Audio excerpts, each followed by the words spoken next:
So guys, I'm going to show you how to get a sweetheart Queen Anne neckline on pattern. So in case you'll be finding it difficult to get that on pattern to rule it, this is just how to rule it. Not just on pattern, but equally you can apply it on your fabric.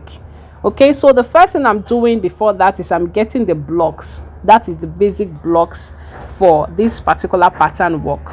Yes, and in case you are wondering what particular pattern we want to rule here, this is a very trendy style that you might want to see the full video on how to actually get the pattern for it. But for now, we are going to see just how to get a very good Queen Anne neckline, just how to rule it, and it will not confuse you. So you can see that from my pattern, I've gotten my top line, my bust line, my waistline, my bust line, my chest line, my waistline, and my hip line. Okay, so now I'll go ahead and label it: top line, chest line, bust line, waist, and then hip line.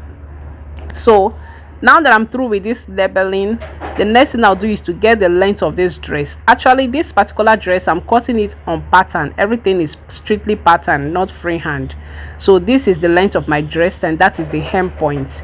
And when I'm through with getting these blocks, then I'll go ahead to start applying my neck depth, my armhole cuts, my shoulder slants, and everything. So I'm trying to fast this so that we can move straight to the part of the Queen Anne. So guys, after we are through with that, now we will now go ahead to get the depth of our neck, how deep we want this. Okay, that remember is a sweetheart Queen Anne neckline, is a sweetheart. So we are going to check how deep you want your sweetheart to be. So first of all, I'm marking 1 inch upwards from my chest line. Okay, so basically that is like me getting 7 inch as the depth of the neck. I want 7 inch. So from that particular 1 inch, I'm going to go in a little more. Okay, please ignore this particular part where I am trying to get my bust palm divided by 2, because like I say, this particular style is a very nice style. I just had to take out this particular short video from it to show you this very important tutorial, that is to show you this very important part of a Queen Anne neckline. Okay, so now I'll go in from that point. I'll go in a bit to get the depth, how deep I want my sweater to be.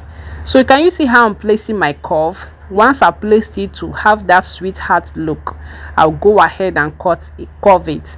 Now curving it to this particular point, I already have a mark there that is not reflecting on the camera. That mark is where I want the sweetheart to stop, and you can see exactly how I've positioned my ruler where my shoulder is. You understand? I believe from the way this is looking, you already get a view. So basically I just took in 3 inch as my neck depth and then use the rest of the shoulder. So when I cut it out, you are going to have that perfect Queen Anne look. So looking at it like this, I believe you already understand how it's going to look. So after that, I'll go ahead and cut it on just one paper, and this is how it looks. If you cut it on your fabric on fold, when you cut it on fold, you're going to see the outcome. I will show you guys how to do slash and spread. Whenever you hear the word slash and spread, this is what it means. Okay, that is what I'm going to be showing you guys in this particular tutorial, so that you not get confused. Anytime you hear let us do slash and spread on the sleeve, let's do slash and spread on this. So on this particular pattern, I'm cutting out from my waist point, and the part I've cut out is the part I'm going to use for my slashing and spreading. Okay, so now that I've cut it out like this, I'll go ahead and number it. So now I'm going to be marking it out by 1 inch. Please take note, it's not a must that you're slashing for you to be able to get the spacing you want must be 1 inch. You can make it 2 inch, you can make it 3 inch, but the lesser you use, the more you get space for your spreading. Okay, so after that, I'll go ahead and number this properly. I'll number to the up point and this as well as the down point. Okay, so I'm actually labeling this particular part because of the pattern involved. Some of you don't know the style in that particular pattern. Is a very trendy style, so all you need to do is stick with me till the end of this particular video and check my next video coming up. You are going to see the latest tutorial on that particular pattern, something you really want to see. It's something you really want to see. You want to see it and you want to learn how to make it. So, and if you have not followed my page, don't forget to do so, and remember to turn on your notification bell. So what I'm doing now is I am numbering it. You can see how I'm numbering the parts of it. So I'll go ahead and use my scissors and cut everything into pieces. That's lines, all the lines. Look at it now. This part now where I cut it is what they call slash. So I've been able to slash the papers.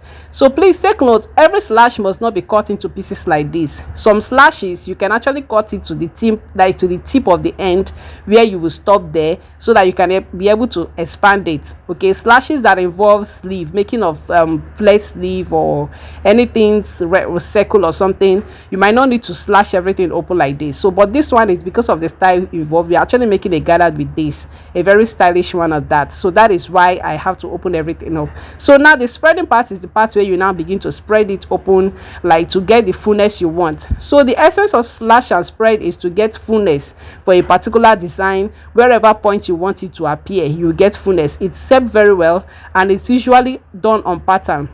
You don't do slash and spread on a freehand cutting. You can't do slash and spread there, so you can only do it with pattern work. Okay, so if you know you learned something from this particular video, please don't forget to follow my page and turn on your notification bell, and drop your comments, and equally like this video. Okay, like the video so that some other person will see. Drop comments, and if you have more questions, don't forget to ask, and don't forget to check out my other videos, guys. Yeah. So I'm sure you like just the way this particular pattern is looking, and you're wondering what particular style is this, or if you're very creative by now, you can already know what particular style is in this particular pattern. This is a very trendy style that I'm not going to mention the name here, but see you in my next video, and remember to watch till the end. Bye bye.